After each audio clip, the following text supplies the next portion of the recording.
Who's a teacher you'll never forget and why? This is not a joke. When I was in elementary school, I am 31 now, it was acceptable for the teacher to beat you. And when I mean beat you, I mean he could slap you in the face or a wooden ruler because you went to school without a haircut or because your shoes were dirty.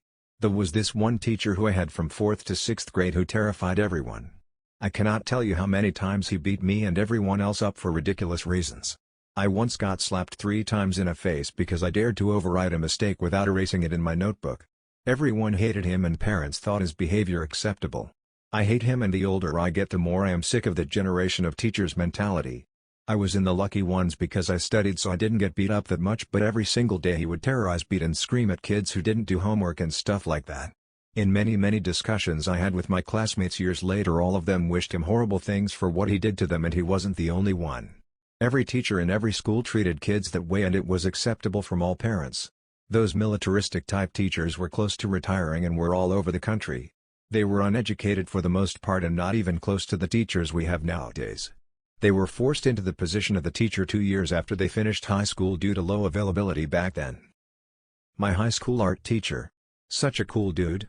Caught him smoking outside his classroom once and he asked me not to tell his wife, who also worked at the school. He also had some really questionable reading material in his office. Lol. Quite the colorful character he was. My elementary school English teacher.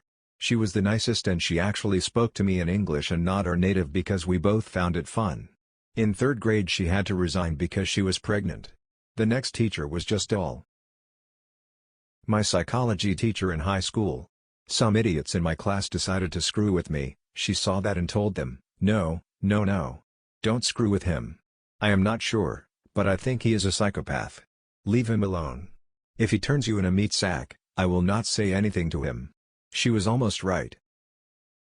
My 10th-12th history teacher Coach K. He was amazing and always nice to everyone. He even kept pads for the girls, and if you were ever sick he'd call your parents to come get you. He's genuinely a kind-hearted man willing to help everyone. Grade 8 teacher. Essentially split the class into those who put in any effort and those who didn't even try.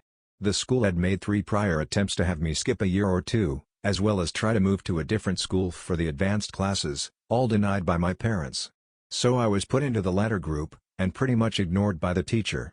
I taught myself, usually had the work done the day it was assigned, or in the case of math, weeks before, and usually just read in school. Ran high 90s, because he'd take marks off for not showing my work in math, and I wasn't about to redo the entire math book just to add 1 or 2 steps. Really the only thing I was there for was attendance. He didn't teach me anything. Shitty teacher for effort, good teacher for the fact that I learned how to teach myself and figured out that if I work ahead of schedule I don't have to care about deadlines. Just don't ask about the English marks. My 6th grade teacher, just a great guy. Cared about the class. My community college calculus professor.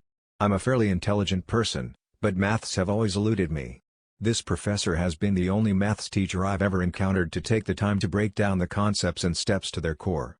Every maths teacher/professor I've had till this class prided themselves on their low class averages and how knowledgeable they themselves were on the subject, but yet couldn't or didn't want to break it down to a consumable level of understanding. You are only as knowledgeable as you are able to teach and explain.